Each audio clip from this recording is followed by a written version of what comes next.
Social media platforms block comments. I'm going to respond to some of those comments that have been blocked by social media on my posts. It's going to be fun, and I'm going to do my best to not be petty, but hi, I'm Jeremy. I'm a deep skeptic, also a pastor.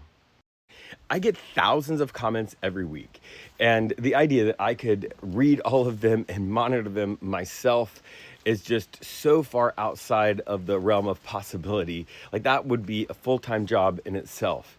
People often think when their comment is blocked that I blocked it personally. I've actually never had to block a comment personally because social media platforms do something called sentiment analysis on comments. And if they are mean or attacking or might be that, it's just automatically blocked. And I routinely go in and approve almost all the comments because I feel like if people are going to be that way, they should have to be that way in public. So all the comments that I'm giving right now, I have approved. They are in public, and I'm asking, please do not report these accounts. Please do not harass these people. The first comment comes from Julie Mills, all caps, "You are crazy." And am I actually crazy? I've got a really great therapist. Psychological diagnosis are their expertise, so I'm not qualified to say that. But calling somebody crazy, it's not just mean. It's actually not dealing with whatever the actual issue is that bothered you. There was something that triggered you, and whether or not you want to talk to me about it doesn't matter, but you really should take a moment and think. Aloy says, "You were never called to be a pastor." I get a bunch of comments like this. And it is really interesting because when somebody says you were never called to be a pastor, they believe that everybody should be called by God to be a pastor. And so they're taking on God's job of deciding who gets to be called on themselves, which is a pretty high esteem of yourself. I'm glad you have some good self-esteem. But when you look at the Bible, people like Moses and Jeremiah also have people say things about them like this, because when you push people in their religious comfort zones and try to push them a little bit to the edge, it makes them uncomfortable, and they often respond with really mean things like this. Now, don't get me wrong. I am no Moses, no Jeremiah, but it's a common reaction. Okay, user with a bunch of numbers after their name says, "You need to shut up," with like 14 exclamation points. My mom would say, "Don't use that word."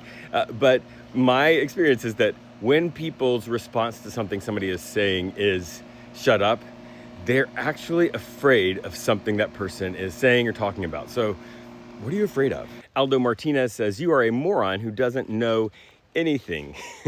And I'm not going to just respond to childish name calling. I've got a master's degree and lots of publications and training. The body of work speaks for itself, but I am not a scholar. I say that all the time. And what I do is when I'm talking about a Bible verse or something like that, I begin with reputable scholars who report the scholarly consensus, and that is what is undergirding what I say. And so when you disagree with me on something like that, you're not disagreeing with me, you're disagreeing with people who know a lot more than me. Steven Schiller, 83, says, "Flee from sin, you idiot." Again, name calling, childish. I'm not going to respond for that, but I actually do try to have my own personal work on getting myself and keeping myself on track.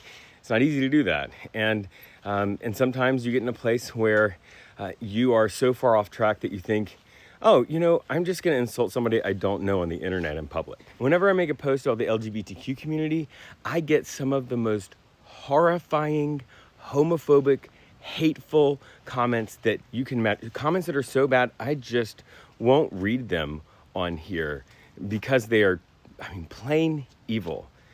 And I don't hide my identity.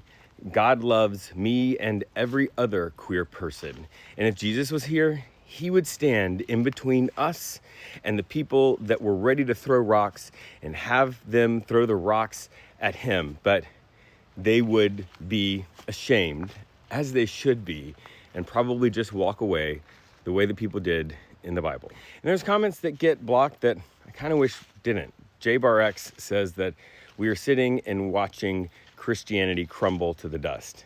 And while I do think that Christianity is having a huge problem right now, I think what you're seeing crumble is not Christianity, not the teachings of Jesus, but the institution and the power that has been built around it. Cindy Bar 83 says that Christians are the most critical and hateful people I have ever met.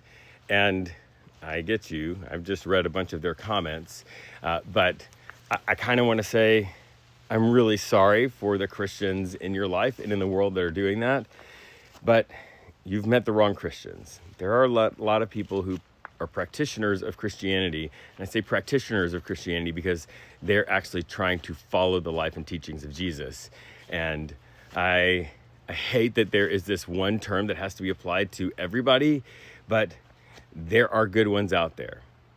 And then last comment, I get 1,000 versions of this. You can't be both a skeptic and a pastor, or a skeptic and a Christian. And I get it from both people who are Christians and people who are not Christians.